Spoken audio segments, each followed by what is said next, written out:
We mentioned our Patreon, and we've got a poll topic that you can vote on. And so one of the questions, the one that got the most votes this time around, is going to be a straight shot right into Bo's heart. Is what was your favorite NES game as a kid? What was your favorite Nintendo game as a kid? And I had a hard time with this one. Yeah, that's just a tough one. So, Bo, you are just like Kevin is our Star Wars expert. You are our retro Nintendo video game guy. What would be, I guess, what my favorite game as a kid? I mean, let's see.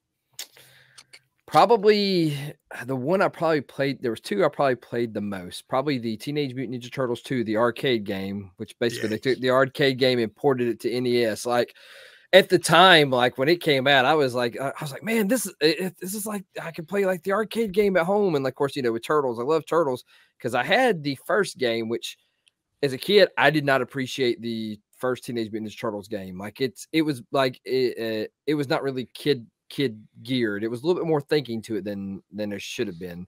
As an adult now, it's become one of my favorite games. I've been working to master and get better at it. I haven't picked it up in a little while. I need to pick it back up, but probably Turtles 2, the arcade game, just because like it just beat 'em ups are fun. Just the regular beat 'em up games. You pick it up, fight the enemies, boom, and it was Ninja Turtles. I mean, because I didn't, couldn't always go to the arcade all the time, so you got the NES game.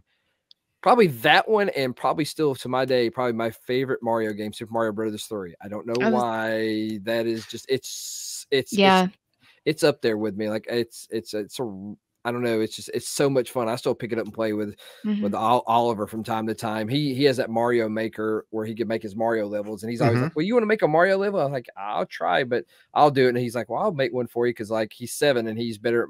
I like playing the levels, not creating the levels. So whenever he makes a level for me, it's always Mario. He knows his old man. It's a Mario 3 level. It's Mario 3 level, or I'll play some of the other ones, but Mario 3, I don't know why. It's just that. It was the last, I guess, the last main entry in Mario on the NES, and it's just one of my favorites. I love all the powers, the Tanuki suits, the frog suit. It's like a little bit of everything. The overworld, and which is kind of crazy. Like Mario 3 is kind of now set the cornerstone, which pretty much all Mario games have been building off. There's the overworld where you go here, go there. You've got the Koopa kids who are kind of like the mini bosses or the main bosses of each stage world. I mean, it seems to be like it's kind of like the footnote, so that's why I love it so much. Like Mario 3 and Turtles 2, those are my NES games. Excuse me. I didn't give any consideration to the second Turtles game, but you're right. I played the mess out of that game. Yep. I remember the instruction booklet had a coupon for Pizza Hut personal pan pizza. One of those little bitty ones. I don't think I redeemed it. I kept the instruction book intact, but it's been gone forever now.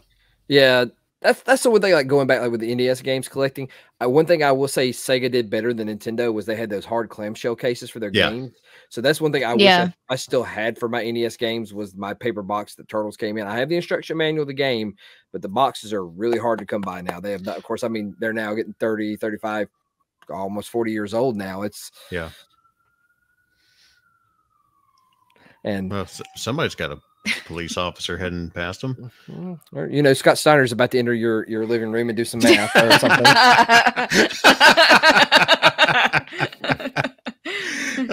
Ladies and gentlemen, guest on the Bama Geeks podcast, drop in. Sony enthusiast Scott Steiner. Hey, tune in. You never know what you're going to get from this video version of the podcast. So, I have one Nintendo game that still it has the box, has the instruction manual, everything with it, and is in such good shape. And I baby this thing, but of all things, it's Dick Tracy. I've got several of my old NES cartridges, and I've still got my old NES, but I don't have any of the boxes. I mean, the boxes got tossed aside years ago, and so that's the only one I've got. What do you No, you don't. This is not mine from my youth, but I bought it at a store, one of our local retro game stores. But I bought it just because I had to have it. But I have WWF WrestleMania complete in box. Nice. Wow. Very nice. Let's see. Like I said, let's see. We'll do some. We'll do some. Well, it won't be. It's got a little bit of wear and tear and love, but like I said, we've got the whole. That was the absolute worst WWF game. Yeah, it's terrible. But got that. There you go. Got some inserts for Nintendo Power and registration card. Yeah, there's a good bit of stuff in here. So many things have moved online. Look at that. That's gorgeous. Yeah. So many things have moved online, but if there was a magazine that should have stood the test of time, is Nintendo Power. Yep. That so magazine. Good. And you call the helpline, and my parents would get mad because I would keep calling for tips. And they're like, it's a 900 number. Stop that. You know, that's one of the things like with us going with since we're talking retro gaming, that's one of the things I miss, like all those old gaming magazines, Electronic Gaming Monthly, and I'm trying to think some of the other ones, but like I said, Nintendo Power, EGM was the two I got all the time. I'd always bug my mom when we went to Walmart or the supermarket. I'd go to the magazine aisle and had to get a game magazine. Yeah, when we were cleaning out storage buildings and everything at my dad's, we found some of my brother's Nintendo Power magazines, and if I'm not mistaken, I think one of them was found some of his Zelda walkthroughs that he had, and stuff like that. So yeah. That was more, like I said, I kind of had the for me growing up, I kind of got to live that side of the world where having a younger brother, and that part of it. So. Yeah, I was of my family, of course, like I said, I was the only child until my mom remarried when I was, 11, 12. So then I got a step siblings. I had a 1 year older stepsister and a 1 year older stepbrother. And I was the gamer of the three, but I mean, they played games, but I was the hardcore gamer of everybody. So that's why I say it was fun. I was always, I can't beat this level. Come get me. All right. They'd come get me. And I'm like, all right. So let me, because it's so funny. I had my stepsister text message me like 2 weeks ago. She's like, she loved the Donkey Kong Country game, but she always had trouble with 1 or 2 of these levels. She's like, when are you coming up to visit? I need you to help me beat these levels. I'm replaying this for her daughters. I'm like, we'll see one day. Oh, but excuse me. Going back to, the Turtles 2 was a great game. Yeah. I loved playing Fester's Quest, even though that game was stupid hard.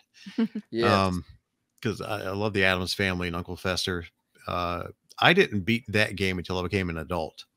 It's probably 2 or 3 years ago. I finally sat down and decided to go through it again, and finally had the patience to try and beat it. But Metal Gear, the original Metal Gear, I think out of all the Super Mario Brothers games, I'd have to say Mario 2, just because of how different it was. And I know it was a port of a different game. Yeah, from Doki Japan Doki Panic. I think that's what it was. What was it? I think it was Doki Doki Panic, if I'm correct. I know I may be failing myself. Doki Doki sounds right. Yeah. But instead of those characters, they just slapped the Mario characters on it for the US market, and I loved it. There was we were living in Eufaula, Alabama, which is in East Alabama. We were living there. My mom worked at a bank that was right across the street from a drugstore that sold Nintendo games. And I remember it was during the summer, and I walked over to that drugstore while I was with Mom at work, and they had a copy of Super Mario 2. Nice. And I flipped out. I'm like, oh, I got to have this. I got to have this. And so I went running back across the parking lot to my mom. Like, Mom, they got Super Mario 2. They got it. Because that's what I'd been wanting. And she's like, okay, well, maybe one day, maybe you'll get it. And I went over there a few days later. I was back at work with her, and it was gone. And I remember crying. I went back to the bank, and I was crying. Mom was like, what's wrong? And I said, it's gone. Their copy of Super Mario 2 is gone. I'm never going to get this. And during those few days, Mom had gone over and bought it and was saving it for a birthday gift for me. Nice. Yeah. Well, like that's the crazy thing about it. Like there was the big Mario mania happened with Mario 2. There's a lot of good videos on YouTube we're talking about where like a lot of stores they were selling out of Mario 2 quick. Yeah. Yeah, we couldn't find it anywhere in town except that one drugstore, and they only had one copy. And thankfully, mom went and got it the next day. I had gone somewhere. I wasn't with her, but she had gone the next day and picked it up for me. Yeah. I saved it for my birthday, and that's a memory I hadn't thought of in a while with mom. And these kind of came back to me with Brock having the RetroPie and the ability to play. No, we don't talk about that. I play my games legally. Thank you, ma'am. Oh, you can play them like that as long as you have your copy. I have copies. Wait, go ahead, honey. Oh. Look, all my copies are in storage, but I do have these games. Go ahead. I'm sorry. If I treaded somewhere that I should not have treaded. We're joking with you. Okay. Yeah. I'm sorry. Excuse me. But anyway, the RetroPie, go ahead. But I was reminded of two games that were my personal favorites and that I can remember was we had the Disney, The Adventures in the Magic Kingdom. Oh, yeah. Which was stupid hard at times, but still one of my favorites. And then we had the Mickey Mouse Capades. Oh, that's so much fun. Those were two of my favorites when we're growing up with the. Well, we think we're talking with the boxes, like right above Jessica's shoulder there. I think don't you have your complete box copy of Little Mermaid, Brock? This tells you exactly how old and bad my memory is. I only remember the Dick Tracy version. Yeah, I've got a copy of the Little Mermaid right back there. Yeah, I just have yeah, on my Ariel shelf in my Detolf. Hurry up and restock those IKEA, please. Yeah, we could use a few more Detolfs. That's an understatement. So how many do you got? I currently have 1, 2, 3, 4. I got one behind me and 3 on the other side of the room. We've got 2, and then we've got one of the I can't remember the name Billy. of this. Huh? Billy book. Yeah, the bookcase that's got the double glass doors on it. Yeah. We've got one of those and then 2 Detolfs. We need more, but we don't have room in the house for more. But we need more. We always need more. But we haven't been to IKEA in a long time Yeah, we haven't been either. It's probably been over a year. Oh golly, it was before the pandemic. Yeah, well, you're right. Yeah. Yeah. But the game I really loved a whole lot was Batman. That was one of the best games. One of the absolute best games, Batman 89. And another one that was just crazy hard, and another one that I did not beat until like 2 or 3 years ago for the first time ever. It's a good game. Like it's like I said, it was like Turtles. Like I didn't appreciate it as a kid, but as I've got older, I've got more in tune and better. It's a really good game. Yeah, the one game I always wanted to beat and never did was TNC Surf Design. Oh gosh, that game is so well, no, that was so hard though. Yeah. I remember I think I finally gave that game away. I was like, I'm done with it. I can't. I've got it sitting on my shelf behind me somewhere. So if you ever need to borrow a copy, I've got one for you. I got to get my NES out of storage. That's where that and all my games are right now, outside of Dick Tracy and the Little Mermaid. Just because those boxes were still in great shape, I kept those. Well, maybe think with stuff coming up. Did you ever enjoy the Back to the Future games on the NES? Because they were very difficult, and not fun. Nope. Especially Back to the Future 2 and 3. Like I don't even know what kind of fever dream they had when they made that game. It's the same people who made the Beatles' Yellow Submarine. They were on something. Yeah, I think they're all part of that magic rainbow of LJN. I think it made all those games. So speaking of LJN, I'm sorry. I know they made some questionable games. They made a lot of questionable games, but the one that's still near and dear to my heart is Friday the 13th. Oh no. Yeah. Let's talk. So we're not even talking about Friday the 13th yet. Yeah. Yeah. That one I still play on a regular basis. Well, it's like I said, it goes back to like with me with Turtles. Like it was a little bit more over your head as a kid, but as you've got older and you understand the game mechanics, it's a lot more fun. Yeah. And I've got Nightmare on Elm Street as well, and that's a pretty fun game. But it's just weird that Nintendo would have those types of horror franchises as part of their libraries. Yeah, they were like the official actual Nintendo cartridge releases. Yeah, I guess just whoever like LJN and whoever the studio that was producing the movies just threw that much money at them, they did it. But yeah, usually Nintendo was not very extreme on some of their games. Yeah. Was Nightmare on Elm Street the first game that used that 4-port adapter where I you can do think 4 so. players? Yeah, I think so. Don't 100% quote me on it, but I believe so. Yeah. Okay. I still have my copy of Mike Tyson's Punch-Out. Oh, that's a classic. That I can never beat him. I beat him once. I've never been able to do it again. And that was as an adult. Yeah. I've lost my hand-eye coordination very badly over the years.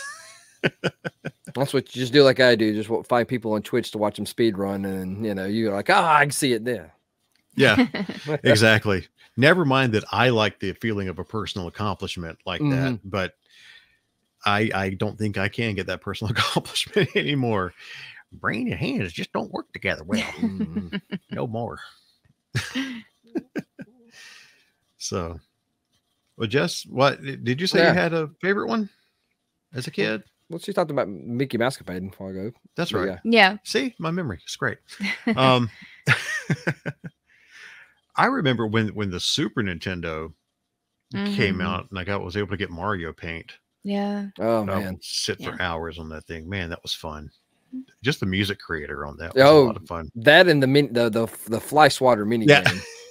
And of course, unlike today's mice that have lasers and optical trackers, that thing had the old rubber ball inside of the mouth, and that thing would get so gummed up. And, oh man. And you have to take it apart and clean it almost every day.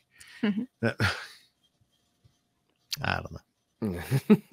So okay. Well, any other retro games we can reminisce about? I mean, I was thinking about Roger Rabbit. Yeah, that's another almost impossible. That was an LJN game. Exactly. I don't know why they made him so hard, but that was a tough one too. That one had the catchiest music to me. It did, didn't it? That haunted my dreams a lot. It's definitely an earworm for sure. That and the siren of the weasels coming to get you, that would put your anxiety on edge because you're trying to get away from them. Oh my! Like, huh? Oh, so that's one thing. Everybody made trash on some of them games back then, but I'm so glad that era was my youth with all that crazy tie-ins and stuff that just you would not see happening today with stuff like that. Like they would make a game where they'd be good. They just went ahead and threw it out there. Yeah, they didn't care. Oh, and retro games right now are stupid expensive. Yeah, retro games have become the comic books currently.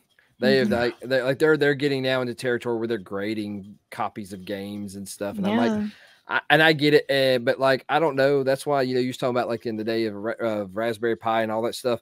I can't blame somebody for playing. If they want to play that game and they don't want to pay, whatever ridiculous amount people are asking for it, then I can't understand for anyone playing an emulation version of it. I'm not encouraging piracy, but I'm just saying that's why it is so prevalent because it's not out there. But like Nintendo's got smart over the last couple of years now with their online service. They're throwing a bunch of these games onto their Nintendo Online, or a lot of things are being reported and retuned. Because I mean, I want the person that developed that game and worked hard on that game. They need to be compensated for it, but you've got to get it out there for them. Yeah. That's one, I haven't touched our Nintendo Switch in ages. But yeah, we had this conversation, I think, on a previous podcast about. But I will play. I primarily used it to play all the retro Nintendo and Super Nintendo games that they've got on there, because that's youth. Yeah, I play it in Tetris 99 every so often. Have fun with it. We need to fire that thing back up. That thing.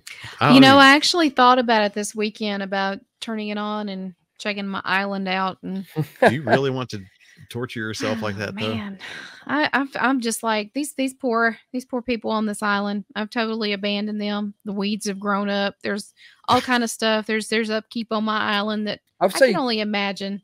I think they did like a big update to Animal Crossing recently.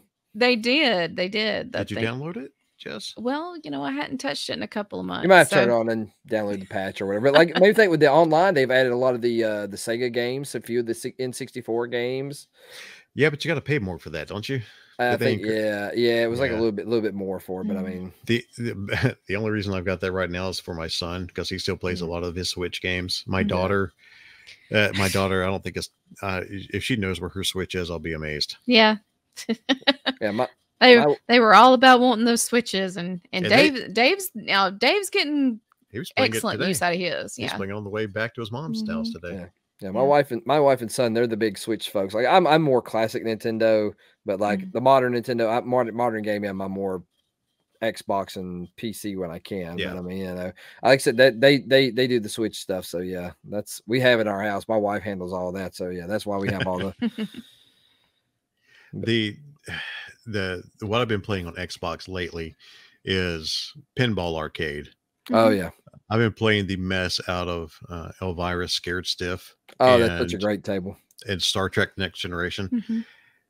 Whenever we get our final forever home and I have huge man cave basement, one of the things I'm going to hopefully do is get at least those two in the Ghostbusters pinball tables. Those machines in the house. Yeah. Physically. I want that Elvira Scare Stiff so stinking bad because that's the one I'm best on. It's fun. It's such a fun table. It's great. A lot of great sounds. I think like for me, like pinball machines, I want, of course, Ghostbusters. I want the Teenage Mutant Ninja Turtles pinball that came out like in the 90s. I want it. And of course, I would love the Metallica pinball. That's the other one I really want. So they put that out probably like 10 years ago, but I still would love to have that one.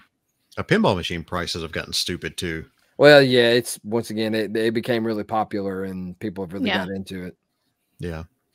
Maybe before I die, I'll have one. I may get it and die the next day, but at least I got it. Don't. Well, I'll try not to. Some people do those. Thanks. I'll keep things chipper. Some people do the virtual pinball tables, which are really cool. I like that concept. You ever seen that? Yeah, especially if the companies will jump in and release the digital versions of those games. I mean, like Pinball Arcade had, you can't get the Elvira tables on there, I think, because those are Stern. Those are made by Stern, and I think Stern withdrew their license off it. But if you bought it before they took the license away, then you can still play it. That's how I still play it. Yeah, I've had that game on my Xbox for Lord knows how long. I think the original Xbox One is when I got that game. I love it though. It's a great system. Oh yeah, that's really good. Like I said, I'd play it. They have some of the other ones like that Pinball FX where it's more of a like I said digital, but it's kind of more elaborate pinball tables. A few of them are really fun. Yeah. So you got me wanting to go to Bumper Nets. It's been forever since I've been to Bumper Nets and play actual pinball. I'm not going to the Galleria. I'm just gonna leave it there. I'm gonna leave it there. I got you. I can't tell you the last time. I don't know the last time I was in the Galleria. I think you're not missing much. It's been a couple of years, I think, since I've been to the Galleria. And that's the other thing. Like I said, I've been going back looking at old pictures of old malls. I'm like, man, I miss the mall we had when we were young. Of course, like the mall was the place. Which I mean, I understand times change, but man, Diamond Jim's Arcade, the one I grew up in near Dothan, Progress Commons. Oh man, yeah. Go in there, play for hours. Yeah, I kind of. It's funny you mentioned that because I think about that too. I think about back when we grew up in the whole mall atmosphere. Oh, I mean, that was just it was just the best, and the arcades that we grew up going to. I miss all that. I mean, I know you've got around here we've got Dave and Buster's, and we've got a lot of places that are starting to open up now. These retro arcades with the pinball machines and things like that. I like to kind of hopefully we can get more of those around in the Birmingham area. We've got a couple. We got a couple of good spots, but it's just that long. It's that missing what I grew up with. I'd say since we're talking the Galleria area, well, I guess to show our age, of course, you have to remember Galleria Fun Country, don't you? Of course. Oh man, the day they closed that down, that broke my heart because I mean, the arcade, the golf, the go-karts, and unfortunately, I pointed that out to Brock one day because just right across there from we live in Patton Creek, and right across the the area where the Chick-fil-A and all that is. I was like, that used to be Galleria Fun Country. It was like mini golf, the bumper boats, the batting cages, the arcade. And unfortunately, a sinkhole took it all from us. That's right. Really? Yeah. Yep, that's why they closed down. They had a sinkhole develop underneath it, and they had to. I don't know why they never reopened or moved anywhere else. They shut it down, and then it tore it down, shut it down. Tore it down. It sat there for probably what, a decade or more. Yeah. And then they redeveloped and built all that stuff there. But yep, right back on top of the sinkhole. I guess they filled it in and waited to see what happened. That maybe why nothing developed so long. But I mean, it's been closed probably 20, 25 years now. Yeah. Wow. Yeah.